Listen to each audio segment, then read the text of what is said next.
दुनिया में पाप होने के कारण परमेश्वर नूह से बात करता है। बहुत समय के बाद संसार में बहुत से लोग रहते थे। वे बहुत दुष्ट और उपद्रवी हो गए थे। यह इतना बुरा था कि परमेश्वर ने एक बड़ी बाढ़ से इस पूरे संसार को नष्ट करने का निर्णय लिया। परंतु परमेश्वर नूह से प्रसन्न था। वह दुष्ट मनुष्य के बीच रहने वाला एक धार्मिक व्यक्ति था। परमेश्वर ने नूह को बताया कि वह एक विशाल बाढ़ को लाने वाला है।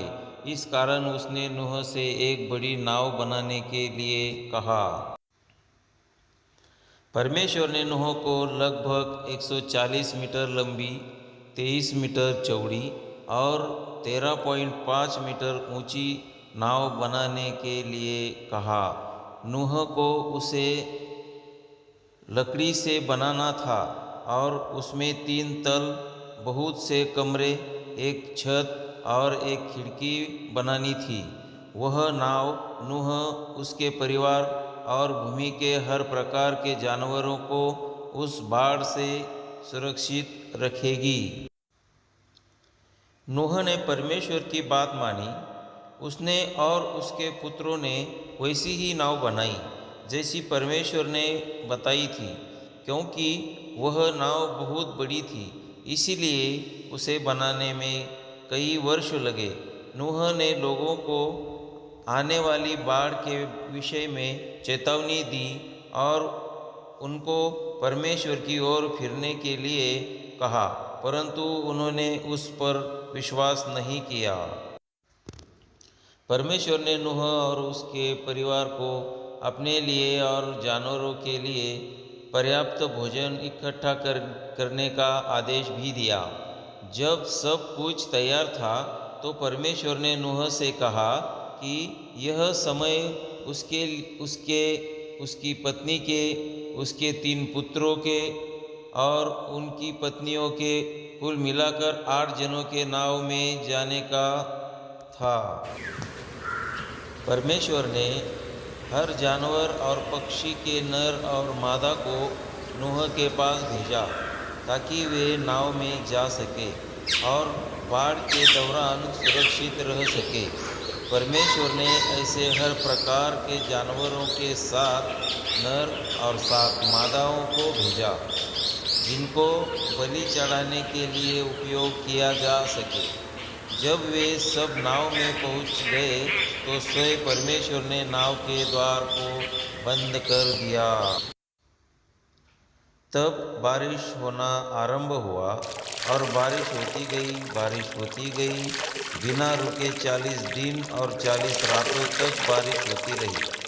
सारे संसार की हर एक चीज़, यहाँ तक कि ऊंचे से ऊंचे पर्वत भी पानी में डूब गए। सूखी भूमि पर रहने वाली हर एक चीज़ मर गई। उन लोगों और जानवरों को छोड़कर जो नाव में थे, वह नाव पानी पर तैरती रही और नाव के भीतर की हर एक चीज़ को डूबने से सुरक्षित रखा। बारिश के रुक जाने के बाद 5 महीने तक वह नाव पानी पर तैरती रही और उस समय के दौरान पानी कम होने लगा था। तब एक दिन वह नाव एक पर्वत की चोटी पर जा टिकी, लेकिन संसार अभी भी पानी से ढका हुआ था। 3 महीने के बाद पर्वतों की चोटियाँ दिखाई देने लगी थी। फिर और 40 दिनों के बाद नूह ने एक कौवे को यह देखने के लिए बाहर भेजा कि क्या पानी सूख गया था।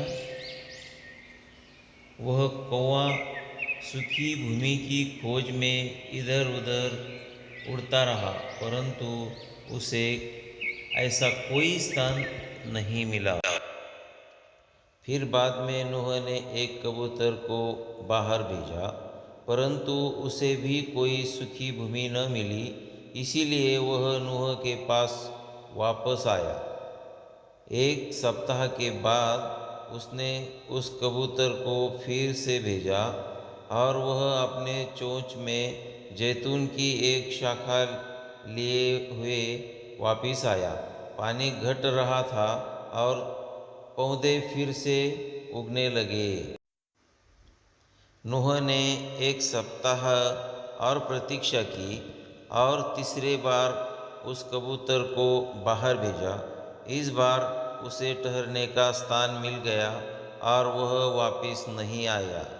पानी सूख रहा था। 2 महीने बाद परमेश्वर ने नूह से कहा, अब तू और तेरा परिवार और सारे जानवर नाव से निकल आओ। बहुत सारी संतानें और पोते परपोते उत्पन्न करो और पृथ्वी को भर दो। अंत नूह और उसका परिवार नाव से बाहर निकल आया। नूह के नाव से बाहर आने के बाद उसने एक वेदी बनाई और बलि के लिए उपयोग किए जा सकने वाले हर प्रकार के जानवरों में से कुछ लेकर बलि चढ़ाई। परमेश्वर उस बलि से प्रसन्न हुआ और नूह और उसके परिवार को आशीष दी। परमेश्वर ने कहा, मैं प्रतिज्ञा करता हूँ कि मनुष्यों द्वारा किए जाने वाले बुरे कामों के कारण मैं फिर कभी भूमि को श्राप नहीं दूंगा या बाढ़ द्वारा संसार को नष्ट नहीं करूंगा। हालांकि मनुष्य अपने बचपन के समय से ही पापी है।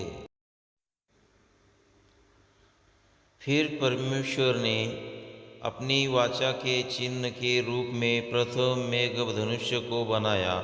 जब कभी भी आकाश में मेघधनुष्य दिखाई देता है तो परमेश्वर स्मरण करेगा कि उसने क्या प्रतिज्ञा की है और वैसे ही उसके लोग भी स्मरण करेंगे।